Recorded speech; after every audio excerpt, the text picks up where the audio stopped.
Hi friends, welcome back to my channel. Today we're actually doing another video about Micah Francis. If you have no idea who Micah Francis is, I have a full playlist of just the awful tragedy of Micah Miller.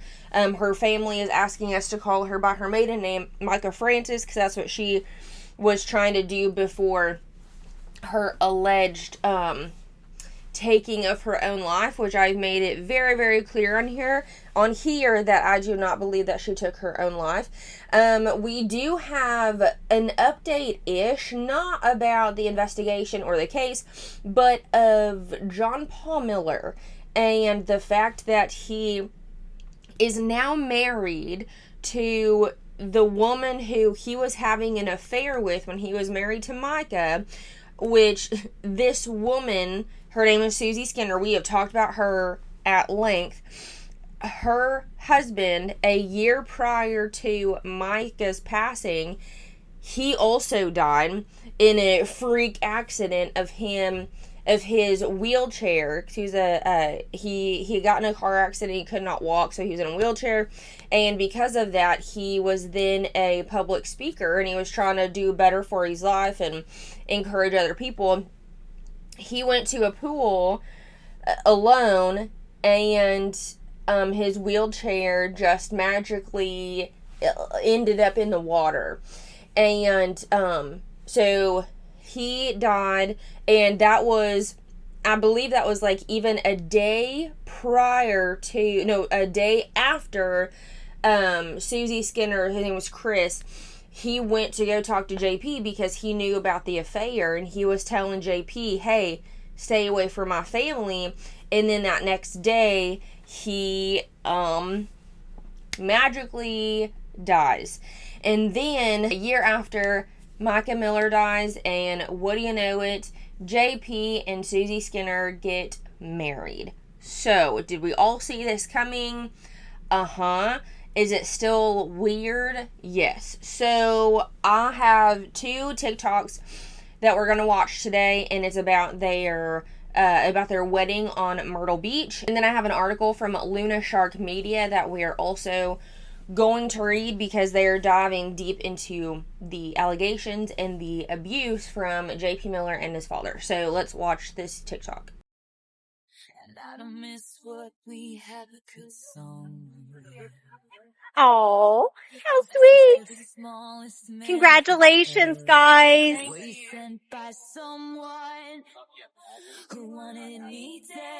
It might be a little silent because there's music and I don't want to be copyrighted, so I'm going to mute it. Oh, how cute.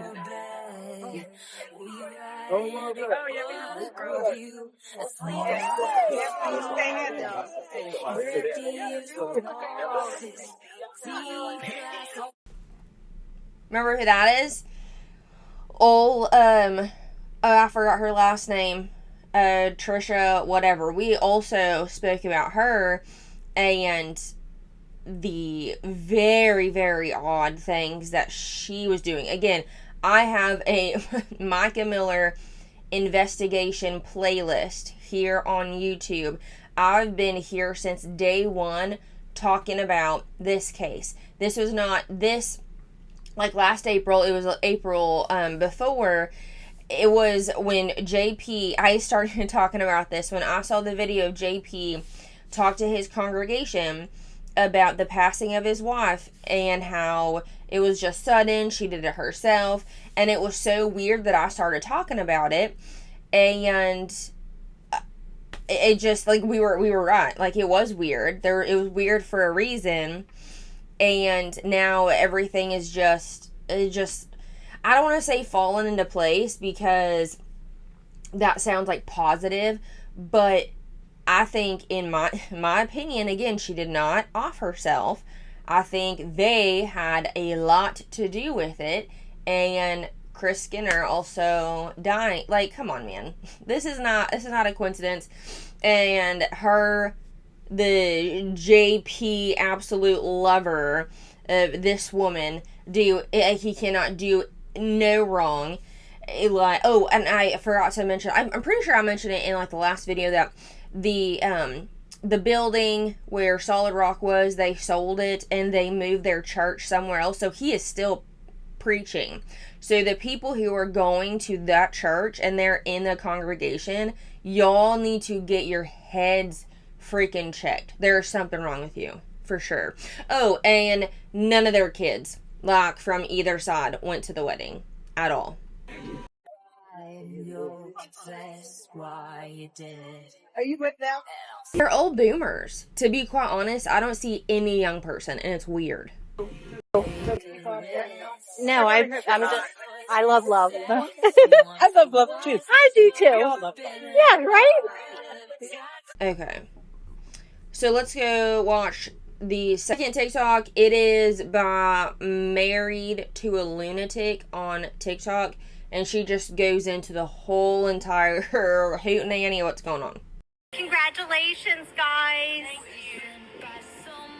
Why is the marriage between this man and woman the scariest thing we've witnessed in a while? Because not only were these two both married to other people when they were both caught having an affair, both of their spouses are no longer alive.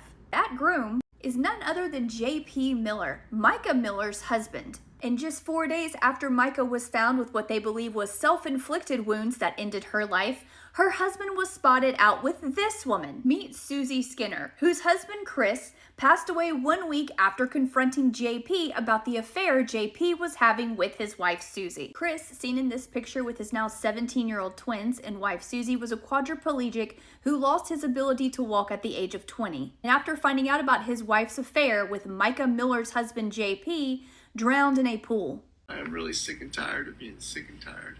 It's been rough. It's been rough. And the only thing that's been really getting me through is my family. Fast forward to last year when Micah Miller herself was found unalived. In Micah's case, she survived long enough to make several videos explaining what a hardship she was going through in her marriage, making it sound like she quite possibly also knew about JP's affairs. I just want to let you know that I'm alive and well, and life's been kind of crazy the couple past weeks, months, years. I still think it is so coincidental, super strange that like we are now living near all of this. Like we drive through Robson County to go places. It is like, it's so eerie. It's so weird. But I've kind of had to keep my circle really small for the past couple weeks, just because I'm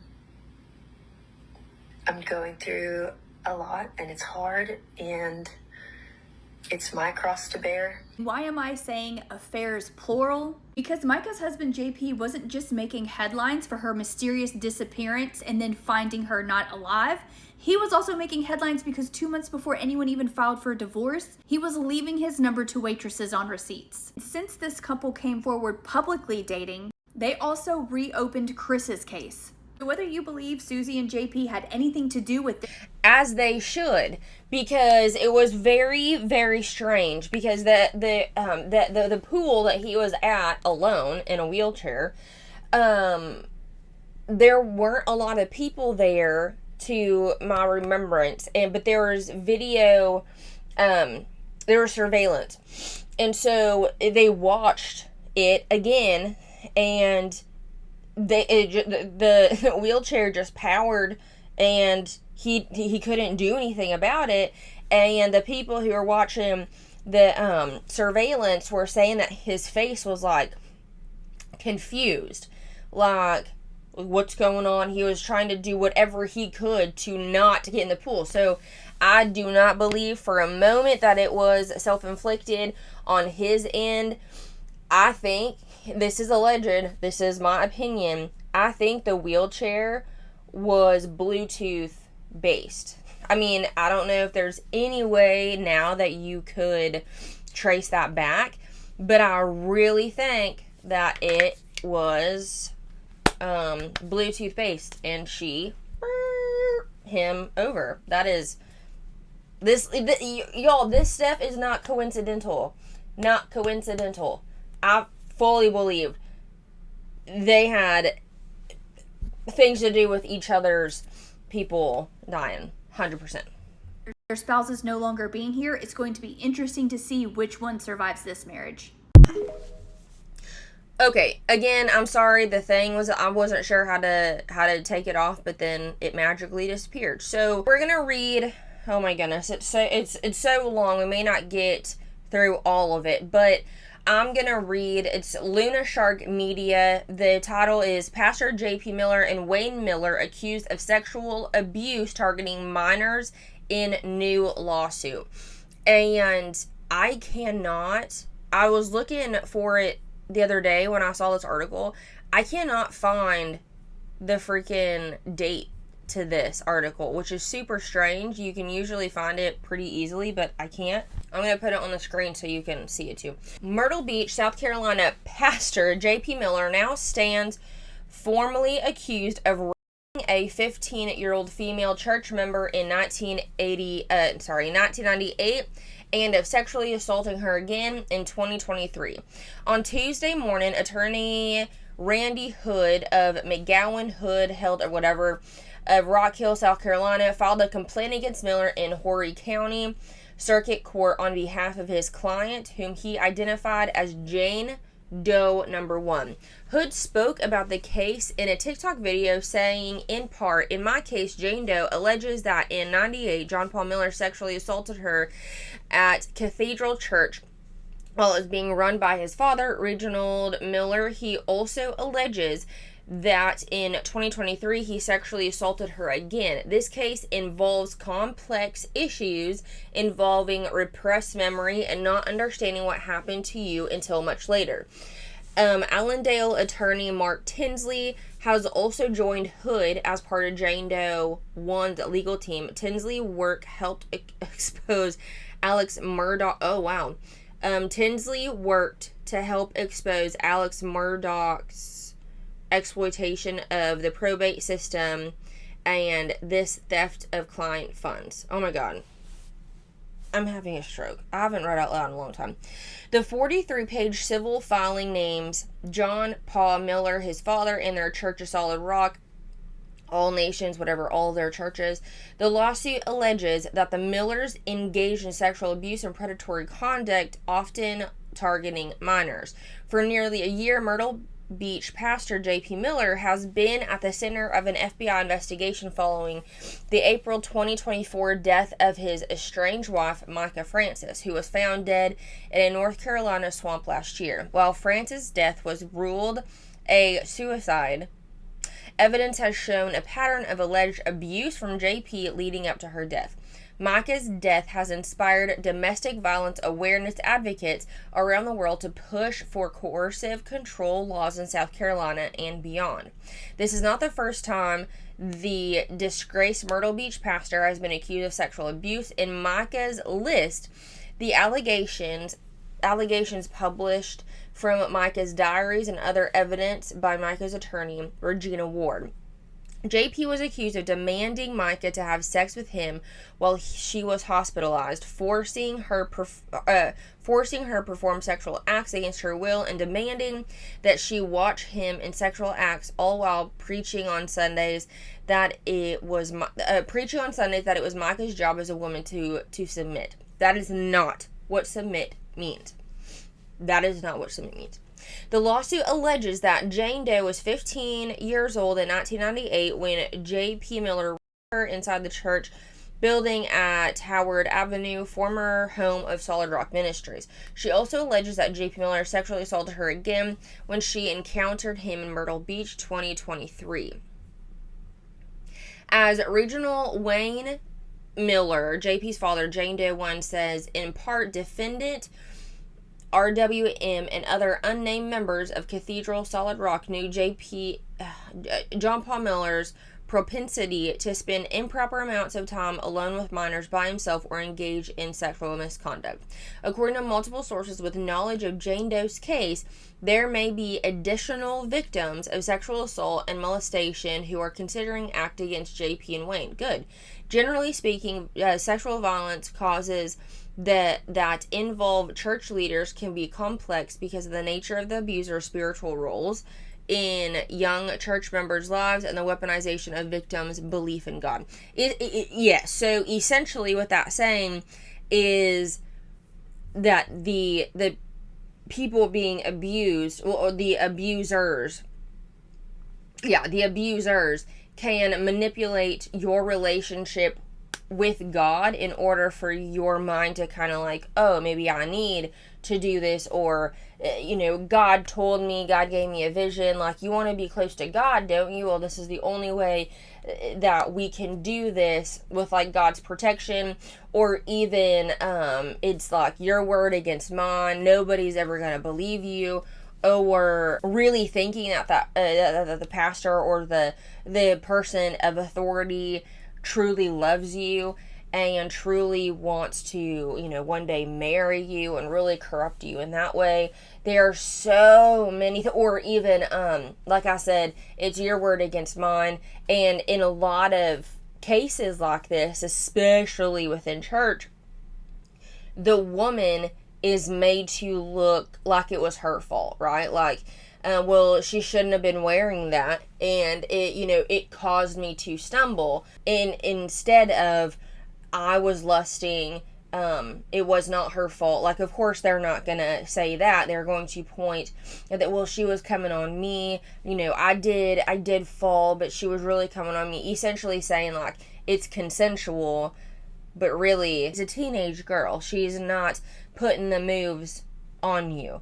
It's a very, very, I hate to say, but common power dynamic of pointing the fingers at the teenage girls and saying, oh no, it's her fault. Fear of retaliation can be one factor that helps. Okay, I'm just gonna scroll down, because like I said, I really have to go. I just wanted to bring this to y'all's attention, that he is now married to the woman that they are having an affair with. And be very, very mindful, like I said before, no children. They have children on either side. Kids were not involved at all, nor can John Paul Miller see his kids. As of the last affidavit that we read, I do believe it was the last one, it was Allison Williams, who was his ex-wife prior to Micah. And if you had forgotten, him and Micah were having an affair, and Allison found out because Micah was the nanny of their kids, and so she was 18 and he was 35, I think it was. Like, he was quite older, and in my opinion, grooming was involved. Again, like I was saying, male authority, pastoral authority is so easily can groom young girls' minds, especially when their relationship with God is weaponized. So he was having an affair with Micah. Allison found out. They got a divorce and they got together. So it's just a pattern, right? But thankfully, Allison is still alive. So I am wondering, quite like the TikTok account, which she was saying, who's going to survive this one? Who's going to have to die for this relationship? Who's going to survive? And so this article goes on and on talking about the affidavit of Allison Williams. And like I was saying, if anything has changed, I'm not too keen on if things have changed. I don't think so, because I haven't seen it. And I still keep up with this investigation, this case. Nothing crazy has come out of the investigation, let alone anything. So that's why I haven't made a video about it. But this is the most important thing, I think, that has come out. And again, I have a playlist of Micah, the very, very first coming outs of her death. I did a video on it, and it's a playlist. If you do not know what I'm talking about, go watch that. I have so many. I think this is part 16, I think, because for a while I was dishing out these videos because so much was coming, so much was going on and coming out about it, and it was like this is too weird. And thankfully I was not the only person to think of how weird it was. So jumping back to this article and their wedding, children were not involved because as of still right now, JP cannot see his kids. And so the time, we don't even know where Susie Skinner's kids are. We don't know, because I did say, a lot of people were like, oh no, I feel sorry for her. I don't anymore. No, I mean, I haven't felt sorry for her. When she put JP in front of her children, all bets are off. Don't care. These are choices that you're making, and now the choice to marry a man with rape allegations, like, you married him, right? So quite literally, you're making your bed, now you gotta lay in it. Like, I don't care. I mean, okay, I don't want to say I don't care. I don't care to the extent of having empathy or sympathy for Susie Skinner and all the sad pictures people were taking. Like, oh no, she looks so like JP's walking in front of her, she looks like she's being abused, or looks like she's being brainwashed, or whatever. Let me say again, if she was a teenager, if she was a young adult, if she was single, just a single woman, and it's like, oh my goodness, sister, like, listen to us, you're being manipulated, you're being, like, I would have some more compassion. But simply because she has children, and she has quite literally turned her back on her kids for JP, all compassion went out the window. You never turn your back on your children. What are you doing? Okay, so this article continue. Oh, it was actually almost done. But the last portion of it, previous sexual abuse allegations. This also fits in the affidavit of Allison Williams, which, again, ex of John Paul Miller, and it talks about, JP told me that in addition to his affair with Micah, he had employed prostitutes and been sexually inappropriate with several underage female members of our church. He blamed his immoral sexual behaviors on the sexual abuse he experienced for years by his father. The church requested that JP enroll in extensive sexual addiction programs. That's what the churches do. So many churches do this. They will take their pastors, whoever did the sexual abuse, and throw them into a class of, like, don't do that again, like, that's not good, instead of calling the authorities and, like, actually getting it solved. They'll just boot you out and, oh, don't touch kids, that's not good. Because if there was actual justice, if there was an actual consequence to your actions, he would either be in prison or he wouldn't be a pastor. Like, zero consequences. Requires that JP enroll extensive sexual addiction program. However, despite him promising me that he would, to my knowledge, that never happened. Of course it didn't happen. The affair between JP and Micah tore our personal and church family apart and caused an unimaginable amount of pain and discord in the lives of so many innocent people who truly trusted and believed in JP. Yep, that'll do it. At the time the church learned about JP's affair with Micah, the church was operating under the belief the old bylaws of our church had been amended and that we were operating under new bylaws JP represented had been put in place that enter whatever require the formation of board council members to approve any major decisions regarding the church, including financial expenditures. Okay, I am gonna have to cut it off there. I will put the links to those 2 TikTok videos in the comments below and this article if you would like to look at it further. But other than that, I will cut this video off here. Please let me know what your thoughts are in the comments below. And I do appreciate it all so very much. And I will see you in the next one. Bye.